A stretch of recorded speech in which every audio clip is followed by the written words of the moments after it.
యుగాంత శాస్త్రం. యుగాంత శాస్త్రం అంటేనే ఎస్కటాలజీ అంటారు. ఎస్కటాలజీ ఏంటది? ఎస్కటాలజీ. ఎస్కటాలజీ అంటే యేసుక్రీస్తు రెండవ రాకడను గురించి తెలియజేసే శాస్త్రమే యుగాంత శాస్త్రము. ఇది రాసుకోండి. యేసుక్రీస్తు రెండవ రాకడను గురించి తెలియజేసే శాస్త్రమే యుగాంత శాస్త్రము. ఏ శాస్త్రము? అందరూ బాగా వినండి. యేసుక్రీస్తు రెండవ రాకడ గురించి తెలియజేసే శాస్త్రమే యుగాంత శాస్త్రము. దాన్ని ఇంగ్లీష్ లో ఎస్కటాలజీ అన్నారు. ఏమన్నారు? ఎస్కటాలజీ అన్నారు. కాబట్టి ఈ కడవరి దినాలన్నా వీటి గురించి మనం యుగాంత శాస్త్రము యేసుక్రీస్తు రెండవ రాకడ గురించి తెలియపరుస్తుంది. ఓకేనా? ఇక రెండవది మీరు గమనించితే చాలా ముందు వినండి. ప్రస్తుత కాలం ముందు రెండవది రాసుకుంటే నేను చెప్తాను. నేను రాసుకున్నప్పుడు రాసుకోండి. ప్రస్తుత కాలం అంతైనా క్రైస్తవులైనా క్రైస్తవ సంఘములైనా తమ సంపూర్ణతను ఇంకా పొందలేదు. క్రైస్తవ సంఘాలు పరిపూర్ణతను సంపూర్ణత ఇంకా పొందలేదు. మరి ఎందుకనగా దేవుని నిర్ణయ ఏర్పాటు ఇంకను సంపూర్ణముగా నెరవేర్చబడ్డాయి. ఇంకను సంపూర్ణముగా నెరవేర్చబడ్డాయి. క్రైస్తవ సంఘమైనా మరి తమ సంపూర్ణతను ఇంకా పొందలేదు. సంఘము పరిపూర్ణతను పొందలేదు. సంఘం ఎత్తబడాలంటే ఏం చేయాలా? పరిపూర్ణతను పొందాలి. సంఘం రేపు ప్రభుల వారు మధ్యాకాశంలోకి వచ్చినప్పుడు భూమి మీద ఉన్న వారందరూ ఎత్తబడతారు కదా. ఎత్తబడినప్పుడు ఈ భూమి మీద మరలా పరిపూర్ణత అప్పుడు చెందుతుంది. యుగాంత శాస్త్రంలో నేర్చుకోవాల్సిన పాఠం ఏంటంటే ప్రస్తుత కాలమందు రాసుకోండి. ప్రస్తుత కాలమందు క్రైస్తవులైనను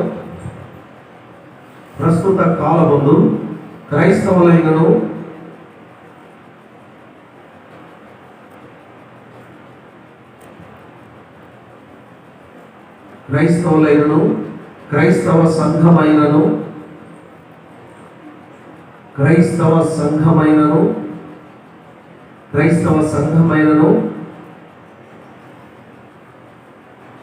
తమ సంపూర్ణతను ఇంకా పొందలేదు. తమ సంపూర్ణతను ఇంకనూ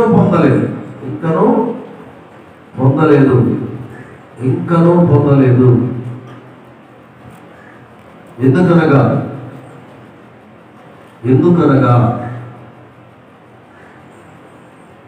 దేవుని నిర్ణయ ఏర్పాటు ఇంకా సంపూర్ణముగా నెరవేర్చబడవలసి ఉన్నది.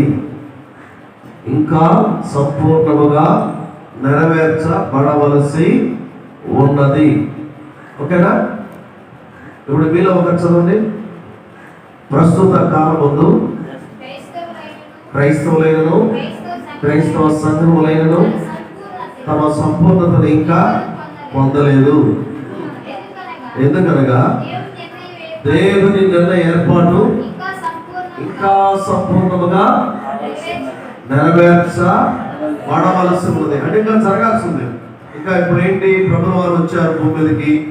ఆయన మన కొరకు సిలువ వేయబడ్డారు, పాతిపెట్టబడ్డారు, మరణించారు, ఆయన తిరిగి లేచారు, ఆయన ఆరోగ్యమే వెళ్ళారు. ఎలాగూ వెళ్ళాడు అలాగనే రావాల్సింది. అలాగనే మధ్యాకాశంలోకి వచ్చినప్పుడు సంఘం ఎత్తబడుతుంది కదా. ఇది సంపూర్ణతను పొందాలంటే భాగ్యం అది. ఇప్పుడు యుగాంత శాస్త్రముల గురించి బోధలు 3 రకాలు. యుగాంత శాస్త్రముల గురించి బోధలు ఏమనగా 3. యుగాంత శాస్త్రముల గురించి 3 ప్రాముఖ్యమైన బోధలు. 3 ప్రాముఖ్యమైన బోధలు. 1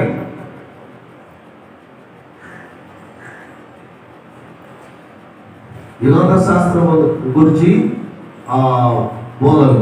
3 ప్రాముఖ్యమైన బోధలు. 1 మరణము ద్వారా మానవులు ప్రవేశించు స్థితి. మరణము ద్వారా మానవులు ప్రవేశించు పరిస్థితి. మరణము ద్వారా ఇప్పుడు మనం మరణించిన తర్వాత మనం పరలోకానికి వెళ్తామా లేకపోతే నిత్య నరకానికి? దాని పరిస్థితి అమ్మా. మరణము ద్వారా మనకు సంభవించే పరిస్థితి. మరణము ద్వారా మానవులు ప్రవేశించు పరిస్థితి. ఓకే, 2వ రాసుకోండి. యేసుక్రీస్తు యొక్క రెండవ రాకడ. యేసుక్రీస్తు ప్రభు రెండవ రాకడ. 3వది ఓకే మరి ఓకే, క్యారియర్ క్యారియర్ నిదానం చెప్తాను. నా పాఠం కాకపోతే మళ్ళీ అయిపోతుంది. ఓకేనా? యేసుక్రీస్తు రెండవ రాకడ రాసుకుంటారా మీరు? ఓకే అంటే ముందుకెళ్దాం. రైట్. మూడవది అంత్యకాలపు స్థితిగతులు. అంత్యకాలపు స్థితిగతులు ఇవి మూడు యుగాంత శాస్త్రముల గురించిన ప్రాముఖ్య బోధలు. మూడు ఏంటవి? మరణం ద్వారా మానవులు ప్రవేశించే పరిస్థితి. రెండవది యేసుక్రీస్తు రెండవ రాకడ. మూడవది అంత్యకాలపు స్థితిగతులు. వాటిలో నిత్య జీవము నిత్య నరకము రెండింటి గురించి తెలియపరచు. సో ప్రియులారా, ఇక్కడ మీకు ఈ మూడు ప్రాముఖ్యమైన కనుక మీకు ఇక్కడ రాసుకోవాల్సింది ఏంటంటే యుగాంత శాస్త్రముల గురించి మూడు ప్రముఖమైన విధాలుగా నేర్చుకోవచ్చు. మూడు ప్రాముఖ్యమైన భాగములుగా నేర్చుకుందాం. మూడు ప్రాముఖ్యమైన భాగములుగా నేర్చుకుందాం. ఏంటి? పరిశుద్ధ గ్రంథము ద్వారా యుగాంత శాస్త్రముల గురించి మూడు విధములుగా నేర్చుకుందాం. ఏంటివి?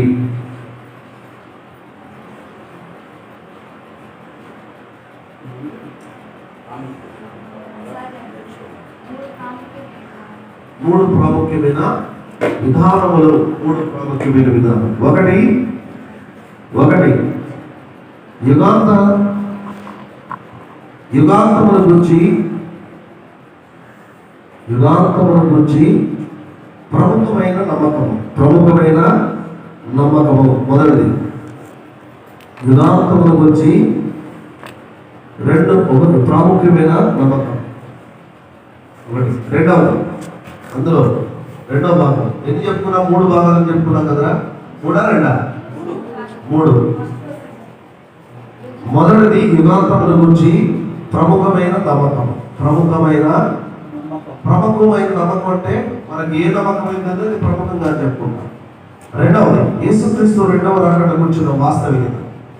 రెండవ రాకడ గురించి నా వాస్తవికత. రెండవ భాగం. అంతేనా? రెండవ రాకడ గురించిన వాస్తవికత. ఓకే. మూడవది యేసుక్రీస్తు రెండవ రాకడ స్వభావం. యేసుక్రీస్తు రాకడ స్వభావం. రెండవ రాకడ స్వభావం. రెండవ రాకడ మనందరం మొదటి రాకడ అయిపోయింది. రెండవ రాకడ మనకి ఎదురు చూస్తున్నాం. ఓకేనా? అంతేనా కాదురా? మీకు రెఫరెన్స్తో సహా ముందుకు వెళ్దాం. ఇక మూడు రాసుకున్నారు కదా? మూడైనా రెండైనా? మూడవది. Okay, right. ఇక దీంట్లో మీకు కొన్ని నాలుగు కూడా రాయాలరా? సరే, టైం అని చెప్తాను, చెప్పులే. ఇందులో యుగాంత శాస్త్రముల గురించిన ప్రముఖమైన నమ్మకం మొదటి భాగం కదా. యుగాంత శాస్త్రముల గురించి ప్రముఖమైన నమ్మకం ఏంటి? మంచి చెడుల మధ్య అంతిమ పోరాటం. ఏంటి అంటే ప్రముఖమైన నమ్మకం అంటే మంచి చెడుల మధ్య అంతిమ పోరాటం. మంచికి చెడుకు జరుగుతున్న పోరాటం మధ్య. ఓకే. రెండవది అంటే మొదటి దాంట్లోనే యుగాంతముల గురించిన ఒక ప్రముఖమైన నమ్మకం మంచి చెడుల అంతిమ పోరాటం. యుగాంతములకు ముందు ప్రజలకు కష్టకాలం ఎదుర్కోవడం. యుగాంతములకు ముందు దేవుని ప్రజలకు కష్టకాలం ఎదుర్కోవడం. దేవుని ప్రజలు, ఓకేనా? యుగాంతములకు ముందు దేవుని ప్రజలకు కష్టకాలం, దేవుని ప్రజలు కష్టకాలము ఎదుర్కోవడము. ఓకేనా? దీనికి రెండు రెఫరెన్స్ల గురించి చెప్తున్నాను. ఒకటి, మీరు మార్కు సువార్త 13:5-8 చదవండి. మార్కు సువార్త 13:5-8 చదువుతారు. 5-8 యేసు వారితో ఇట్లు చెప్పసాగాను, ఎవడను మిమ్మల్ని మోసపరచకుండా చూచుకుని అనేకులు నా పేరున వచ్చి నేనే ఆయనను చెప్పి అనేకులను మోసపుచ్చెదరు. మీరు యుద్ధములను గూర్చి యుద్ధ సమాచారములను గూర్చి విన్నప్పుడు కలవర అంటే మన విశ్వాసంలో కలవరపాటు పడకుండా చూసుకోవాలి. కలవరపాటు పడకుండా చూసుకోవాలి. రెండవది మీరు గమనించింది, రెండవది తిమోతికి రాసిన పత్రిక రెండవ తిమోతి 3వ అధ్యాయం 1 నుంచి 3 వచనాలు, 3:1 నుంచి 4 ఉంటాయి. అక్కడ రాస్తాడు, అంత్య దినములలో అపాయకరమైన కాలంలో వచ్చునని తెలుసుకున్నాము. ఎలాగనగా మనుషులు ఎలా ఉంటారు? సెల్ఫిష్ అంటారు. మీరు బతికినా బతకపోయి నేను బతకడమే ముఖ్యం. ఏమంటారు? బ్రదర్ నరసింహరావు, మనుషులు స్వార్థప్రియులు. ఎవరు? స్వార్థప్రియులు, ధనాపేక్షకులు, అబద్ధములాడేవారు, అహంకారులు, దూషకులు, తల్లిదండ్రులకు అవిధేయులు, కృతజ్ఞత లేనివారు, అపవిత్రులు, అనురాగరహితులు. ఈ మాట గురించి ఒక మాట చెప్పండి. అనురాగరహితులు అంటే భార్య భర్తలు అనురాగం వల్ల కలిగిన పిల్లలను చంపివేయడం అనురాగరహితము అంట. అనురాగ సహితము వేరు, రహితము వేరు. అనురాగరహితులు అంటే బిడ్డలు అన్యాయంగా ఇది బాయిలేయడం, వాళ్ళకి పెట్రోల్ పుస్తకాలు పెట్టడం. అనురాగరహితులు ఇవన్నీ ఎక్కడ జరుగుతాయి? అంత్య దినాలలో. అనురాగరహితులు చదువు, అతిద్వేషులు, అపవాదకులు, అజిచేంద్రియులు, దూరులు, క్రూరులు, క్రికెట్ మైండ్ అంటే క్రూరులు, మంచిని ద్వేషించేవారు, ద్రోహులు, మూర్ఖులు, గర్వాంధులు, దేవుని కంటే సుఖానుభవము ఎక్కువగా ప్రేమించేవారు. అంత్య దినములలో అపాయకరమైన కాలము వచ్చినట్టు తెలుసుకున్నాం. ఆయన రాకడ వచ్చినప్పుడు మీరు కడవరి దినాలను మీరు కలవరపడకుండా చూసుకోండి. ఈ రెండు ప్రాముఖ్యమే. అందుకే యుగాంతం గురించి ఒక ప్రముఖమైన నమ్మకం అని చెప్పారు. ఓకేనా? కొంచెం ఆవలిస్తున్నారు కనుక జాగ్రత్త పడాల్సిందే. ఓకే, ఇప్పుడు యేసుక్రీస్తు ప్రభువు వారి రాకడ గురించి మనం రెండవ వాస్తవికత గురించి నేర్చుకుంటాం. ఏంటది? వాస్తవిక యేసు ప్రభువు రెండవ రాకడ గురించి. మొదటి పాయింట్ అయిపోయిందా? Thank you. రైట్. యేసుక్రీస్తు రెండవ రాకడ గురించిన వాస్తవికత రాసుకుంటారా? దీన్నే ఒక రకంగా చెప్పాలి అంటే,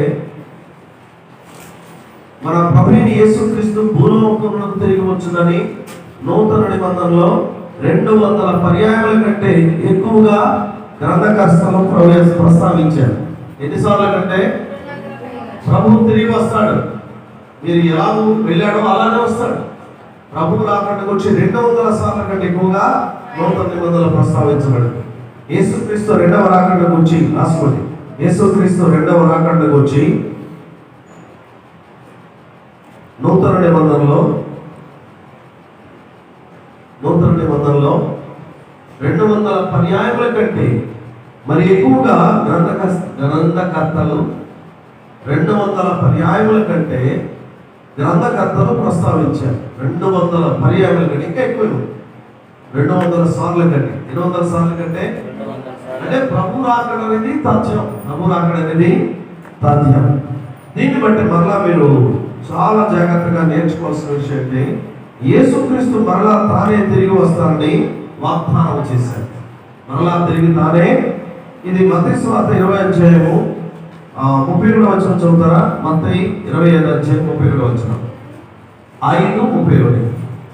25:31. మత్తయి సువార్త 25వ అధ్యాయం 31వ వచనం.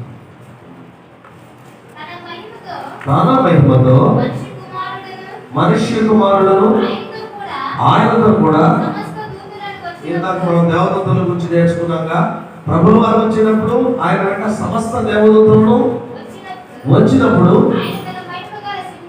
ఆయన తన మహిమగల సింహాసనం ఎదుట ఆశీనుడు. అంటే రెండవ రాకడలో ప్రభు తన దూతలను వెంట పెట్టుకుని వచ్చును వాగ్దానం చేసినట్లే. కాబట్టి రెండవది మీరు రాసుకున్నది ఏంటంటే, యేసుక్రీస్తు ప్రభువులు వారు భూలోకంలో తిరిగి వస్తారని వాగ్దానం చేశారు.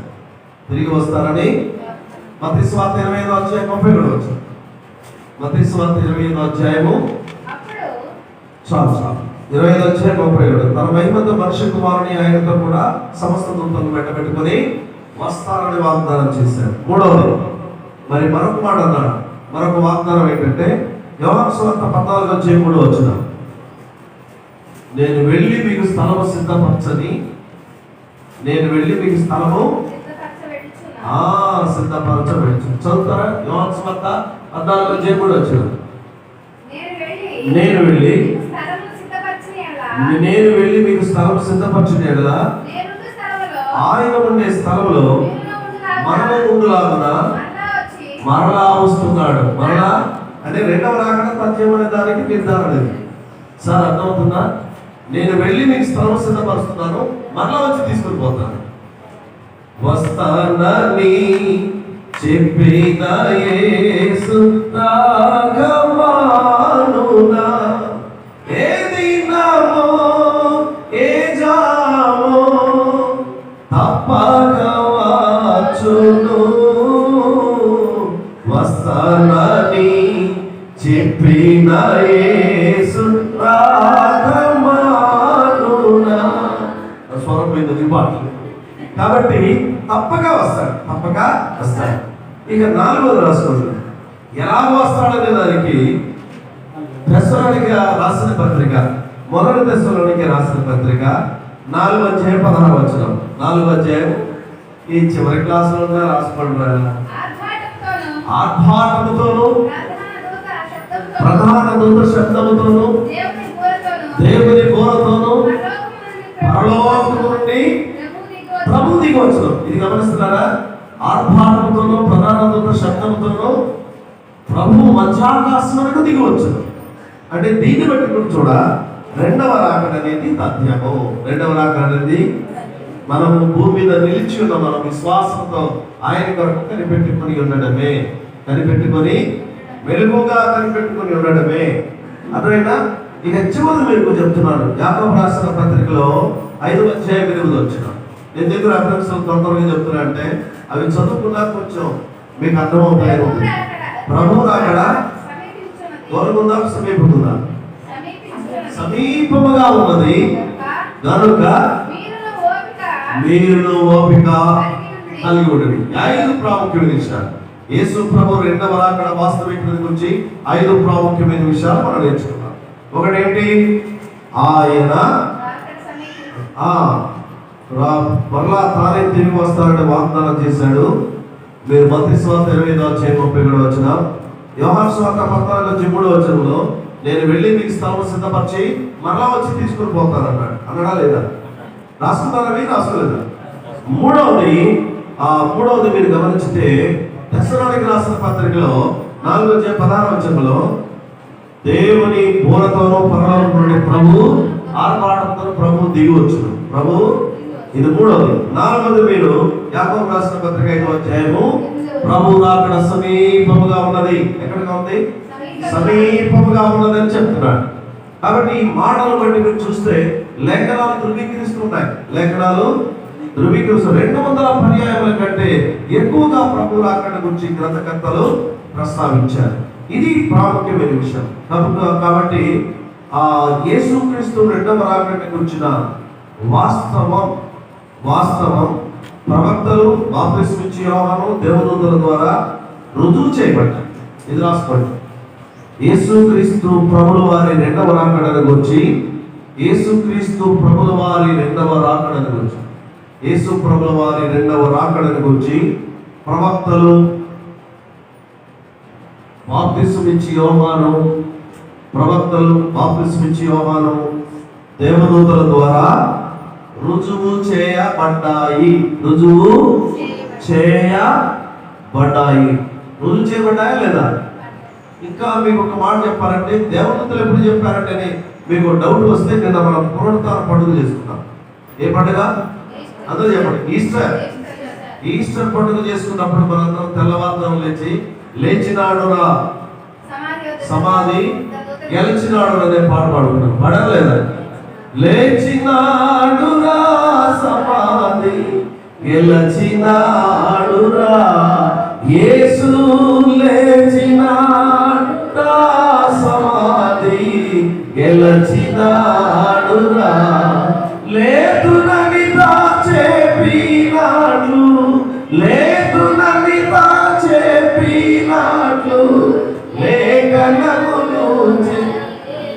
అప్పుడు లేచినాడురా సమాధి కాబట్టి ఆయన సిలువ వేయబడ్డాడు, పాత పెట్టబడ్డాడు, ఆయన తిరిగి లేచాడు. దానికి నిర్ధారణ దేవదూతల సాక్ష్యం ఉన్నప్పుడు మనం ఎక్కడ చెప్పేవాళ్ళం? మీరు ఆ అపోస్తల కార్యం 1:11 చాలా ప్రాముఖ్యమైన విషయం అది. మీరు ఎక్కడైనా మాట్లాడుతున్నప్పుడు దేవుని వాక్యం చదువుకుంటున్నప్పుడు చాలా విలువైన మాట ఇది. అపోస్తల కార్యములు 1:1 ఓ గలిలయ మనుషులారా, మీరెందుకు నిలిచి ఆకాశము వైపు తేరి చూచుచున్నారు?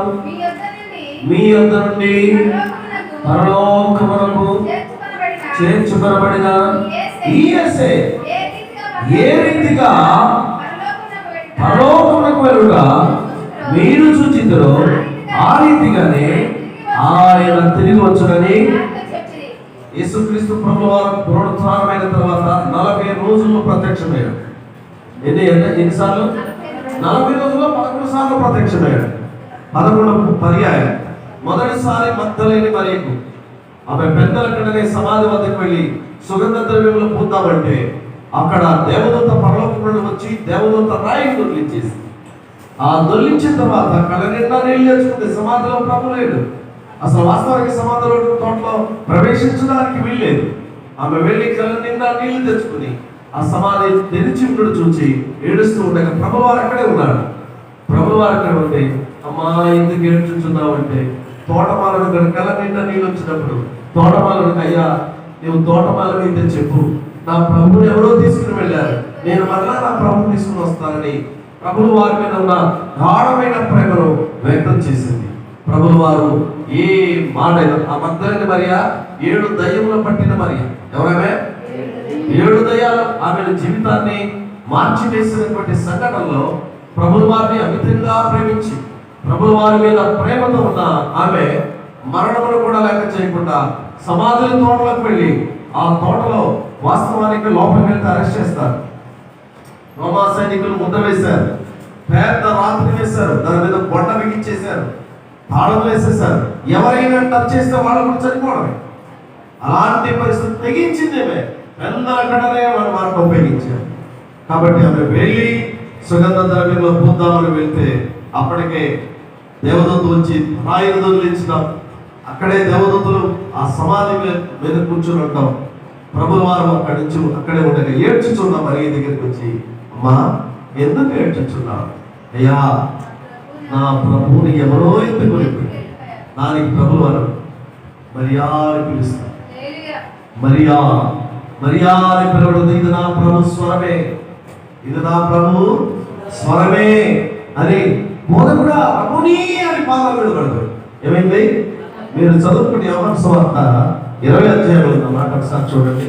మీకు మనసుకు జ్ఞాపకం చేస్తాను చూడండి. అమ్మ అక్కడ కదా 16వ వచనం చదువు. ఆ యేసు ఆమెను చూచి మరియా అని పిలిచెను. ఆయన వైపు తిరిగి ఆయన హెబ్రీ భాషలో రబోనీ అని పిలిచారు. రబోనీ అని మొదకుడా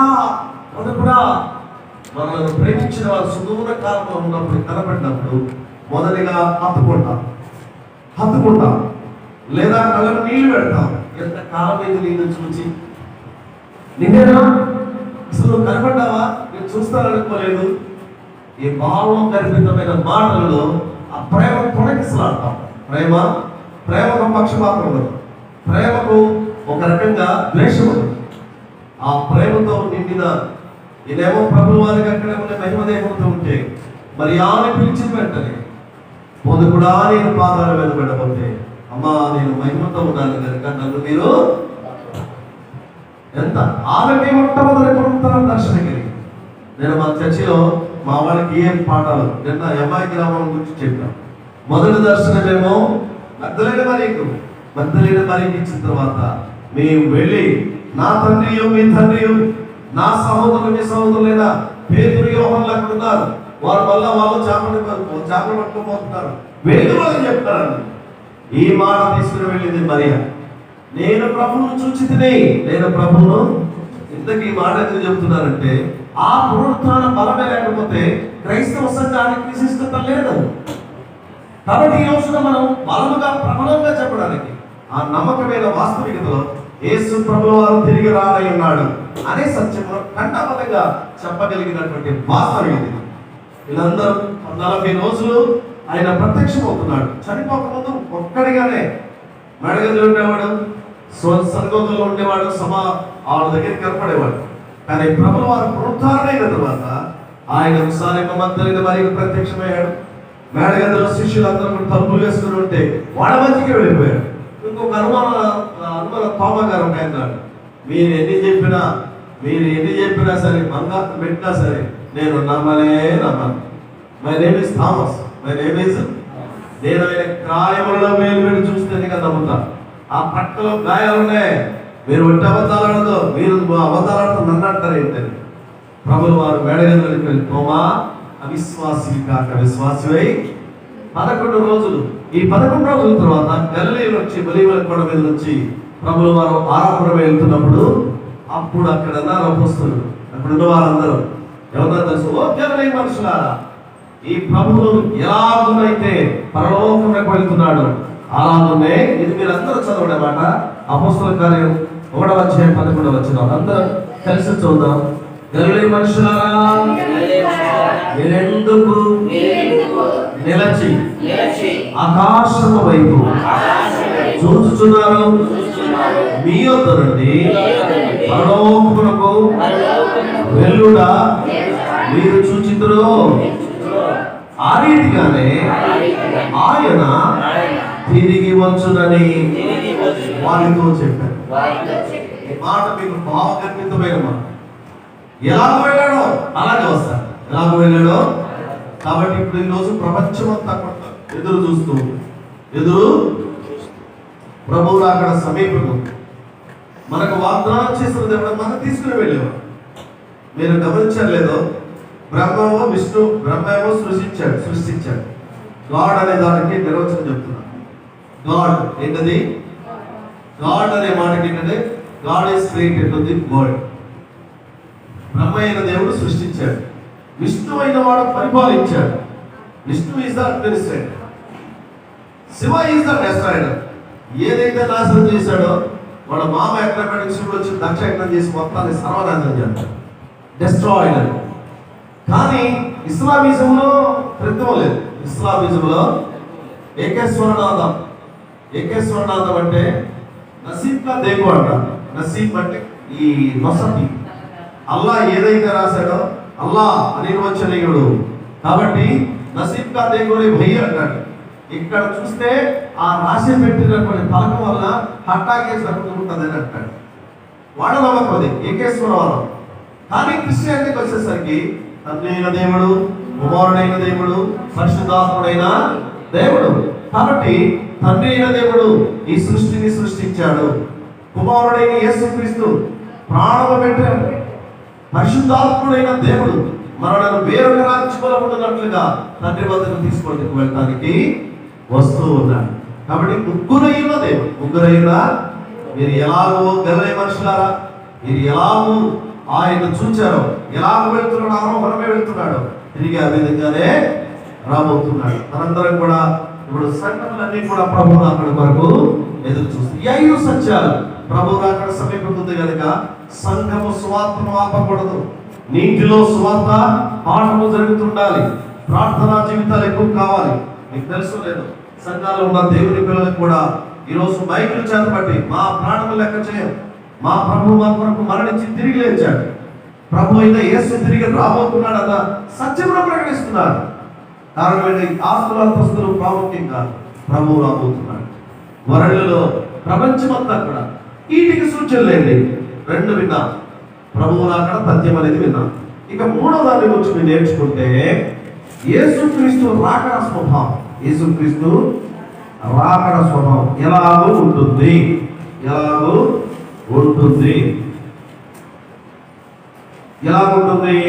యోహాను సువార్త 11వ అధ్యాయం 35వ వచనం చదవండి. యోహాను సువార్త 11వ అధ్యాయం 35వ వచనం. యేసు కన్నీళ్లు విడిచెను కాబట్టి యూదులు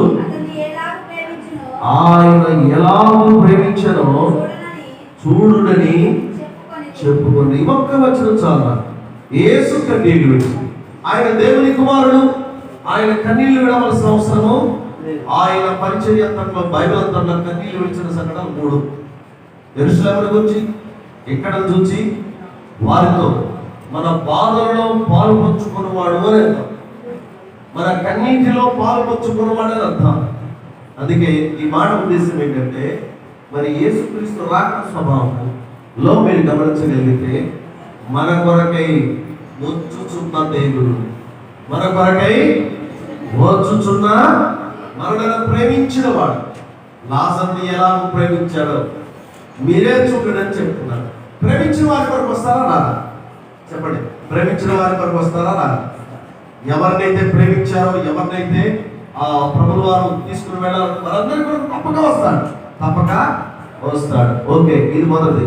మీరు ఫిలిప్పీలు రాసిన పత్రిక 2వ అధ్యాయం 16వ వచనం చదవండి. ఫిలిప్పీలు రాసిన పత్రిక 2వ అధ్యాయము 16వ వచనం. ఫిలిప్పీలు రాసిన పత్రిక 2వ అధ్యాయం 16వ వచనం. అట్టి జనము మధ్యను మీరు జీవవాక్యమును చేత పట్టుకొని లోకమందు ఎలా ఉండాలి? అట్టి జనము మధ్యను మీరు జ్యోతుల వలె, ఎలాగా వెలిగించబడిన దీపాల వలె మీరు ఉండాలి. వెలిగించబడిన దీపాల వలె ఉండాలి. చదవమ్మా. అందువలన నేను వ్యర్థముగా పరిగెత్తలేదనియు, నేను పడిన కష్టము నిష్ప్రయోజనము కాలేదనియు, క్రీస్తు దినము అంటే 2వ రాకడ దినమున నాకు అతిశయం, నాకు బలమేందో తెలుసా? అప్పుడప్పుడు రే మీరు ఏమన్నారా, 100 మంది వచ్చి మమ్మల్ని పట్టలేదంటే మా ఇంటికి వెళ్ళిపోయాడు, అవునా? అయితే ఇక్కడ చెప్పబడుతున్నమాట, క్రీస్తు దినమున నాకు అతిశయ కారణం, నేను పడిన ప్రయాస, నేను చేస్తున్న సేవ ఉచితంగా పోలేదు, ఉచితంగా నాకు అతిశయ కారణం. నాకు అతిశయ యేసుక్రీస్తు నాలో జీవిస్తున్నాడు, యేసుక్రీస్తు కొరకే నేను జీవించుచున్నాననే మాట. 2వ రాకడలో తన కొరకు కనిపెట్టుకొని ఉండు వారి కొరకు వచ్చుచున్న ప్రభు, వచ్చుచున్న ప్రభు. 2 విషయాలు మీరు గుర్తుపెట్టండి. ఇక ఏమిటి అనుకూలమైనటువంటి స్వభావాలు ఇవే జరుగుతాయి. ఆయన వచ్చేటప్పుడు వాతావరణ మార్పులు అంటాం. ఏ మార్పులు?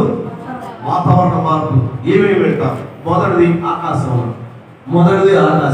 ఎక్కడ? ఆకాశంలో ఏదో జరుగుతాయి చూద్దాం. చూడండి, మొదటి దశలోనికి రాసిన పత్రిక 4వ అధ్యాయం 16-17 వచనాల్లో ఆకాశంలో ఇందాక చదువుకున్నాం. దేవుని కొరకును పరలోకం నుండి ప్రభు చదవండి. 4వ అధ్యాయం 16వ వచనం చెప్పింది.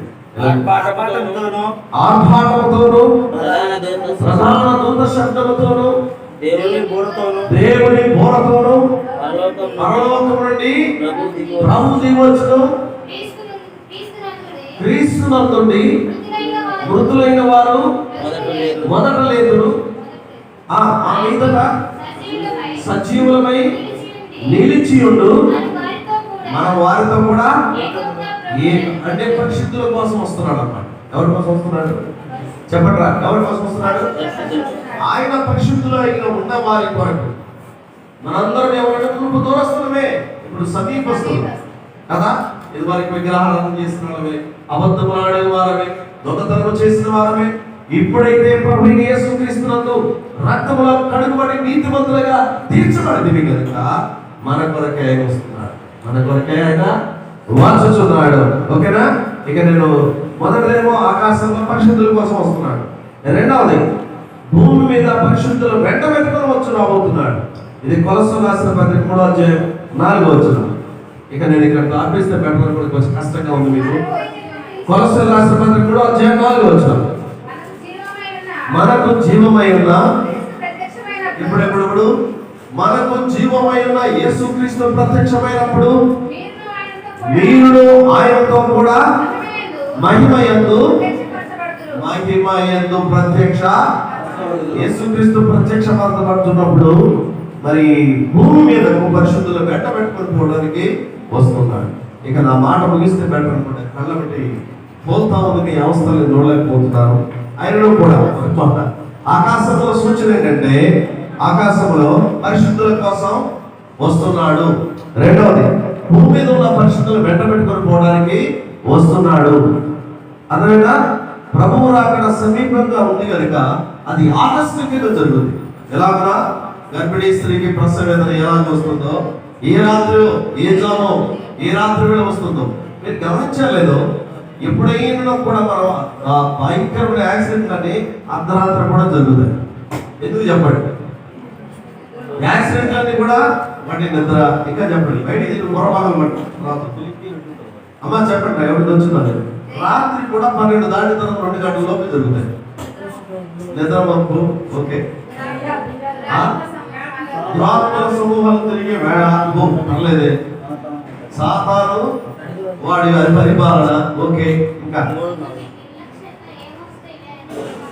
ఆ నిర్లక్ష్యం వైఖరిలో వెళ్తాం. ఆ టైంలో వెళ్ళాల్సిన అవసరం లేదు. ఓకే రమేష్ చెప్పు, నీకేమో వచ్చిందా? దురాత్మల వాళ్ళు చెప్పింది మనం చెప్తే మొత్తం చెప్పాలంటే. ఓకే, అయితే ఇప్పుడు చెప్తున్నాడు పగటికి 4 గడియలు. అప్పుడప్పుడు మీరు అంటుంటారు మాట్లాడటానికి నీతో మనకు తెలియదు. ఏ గడియలు పుట్టారు నా స్వాములారని. 4 గడియలు. 6 గంటల నుంచి 9 గంటల వరకు ఒక గడియ, 9 గంటల నుంచి 12 గంటల వరకు గడియ, 12 నుంచి 3 ఒక గడియ, 3 నుంచి 6 వరకు ఒక గడియ. ఇక 6 నుంచి జాములు బయలుదేరు. ఏ జాములు? రాత్రి జాములు. 6 నుంచి మొదటి వరకు మొదటి జాము. ఆ టైంలో పాములు తేలి తిరిగే టైం మొదటి జాము.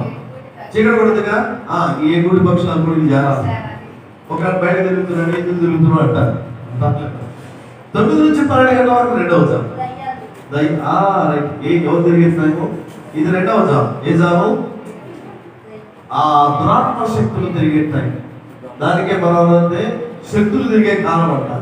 అందుకే అర్ధరాత్రి పూట అల్లుడిని పెళ్ళైన వాళ్ళని ఎవరిని పంపరు, తలిపేసి మరీ కూర్చోబెడతారు. ఎందుకంటే ఈ సమయంలో ఎంత పంపా ఆడికి అంటారు వెళ్ళడానికి లేదంట, పొద్దునే పోవట్లేదు. ఇది గడియ. ఇది గడి ఏంటంటే మరణపు గడి. ఈ గడియ 9 నుంచి 12 గంటల వరకు ఆ టైంలో క్షుద్ర శక్తులు తిరిగేస్తాను. 12 నుంచి 3 గంటల వరకు అదొక జాబ్. ఆ జాబ్ దొంగల గడియ. ఏ గడియ? మీరు నిద్రపోతుంటారు, వాళ్ళ పని వాళ్ళు చేసుకుని పోతాం. ఇక 3 నుంచి 6 వరకు దేవదూతల జాబు. ఏ జాబు? అందుకే తెల్లవారుజాము లేసి మనందరూ కూడా ప్రార్థనలు పెడతాం. ఇంకా దానికి మన విశ్వాస సోదరులు కూడా ఇంకా ముందుగానే ప్రాముఖ్యంగా ఉంటారు. తెల్లవారిన వేళ మిమ్మక నిమిషమైనను వాసియుండక. తెల్లవారిన వేళ మిమ్మక నిమిషమైనను వాసియుండకనే.